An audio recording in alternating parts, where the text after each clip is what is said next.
여러분 안녕하십니까? NBS 투데이입니다. 아기를 낳으면 수천만 원의 혜택을 준다. 최근 지자체들이 파격적인 인구 확대 정책을 내놓고 있는데요. 집을 구하기 어렵거나 대학에 다니는 청년을 위한 맞춤형 정착 지원 방안도 등장하고 있습니다. 저출산과 지방소멸 문제의 현 주소를 보여주는 단면이 아닐까 싶은데요. 지역별로 어떤 지원책을 내놓고 있는지 손현진 기자가 전해드립니다. 전국 지방자치단체가 출산과 양육 지원액을 대폭 늘리는가 하면 이주와 정착에도 파격적인 혜택을 제공하고 있습니다.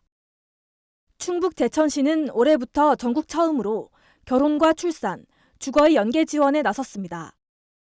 5천만 원 이상의 주택자금 대출을 받은 가정에서 첫째 자녀가 태어나면 150만 원, 둘째는 1,000만 원, 셋째는 4천만 원을 지원받을 수 있습니다. 셋째 자녀까지 출산한 가정에 총 5,150만 원의 대출금을 상환해 주는 겁니다. 실제로 얼마 전 한 시민이 셋째를 출산하고 대출금 1억 원 가운데 4천만 원을 상환해 눈길을 끌었습니다. 아이를 낳기 위해서는 그 전에 결혼을 해야 되는 거고요.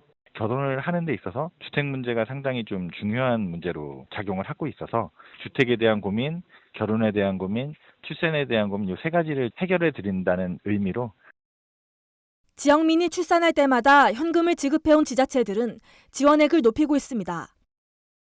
전북 정읍시가 대표적입니다.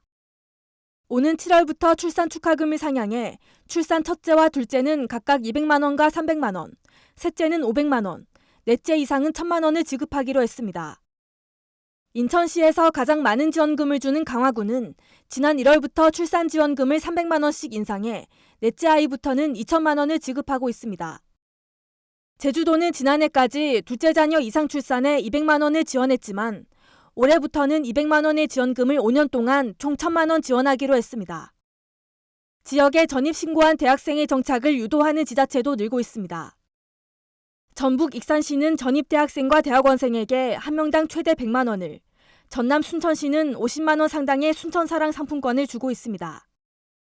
경북 상주시와 영천시, 충남 논산시, 전남 영광군 등은 전입 대학생에게 각각 20만 원씩 지원하고 있습니다. 이처럼 지자체들이 인구 확대에 사활을 거는 이유는 저출산과 인구 감소 문제로 인해 수도권 집중화와 쏠림 현상이 갈수록 심각해질 것으로 전망되기 때문입니다. 통계청이 지난 2월 발표한 출생 사망 통계를 보면 지난해 국내 출생아 수는 27만 명으로 역대 최저치를 기록해 사망자 수가 출생아 수를 앞지르는 인구 데드크로스가 발생했습니다. 지자체들이 앞다퉈 추진하는 현금성 지원이 인구 감소의 해결책이 될 수 있을지는 전망이 엇갈리고 있습니다. 하지만 획기적이고 과감한 지원 방안이 장기적으로는 육아와 보육 여건에 대한 실질적인 개선 논의로 이어질 것이라는 관측도 나옵니다. NBS 손현진입니다.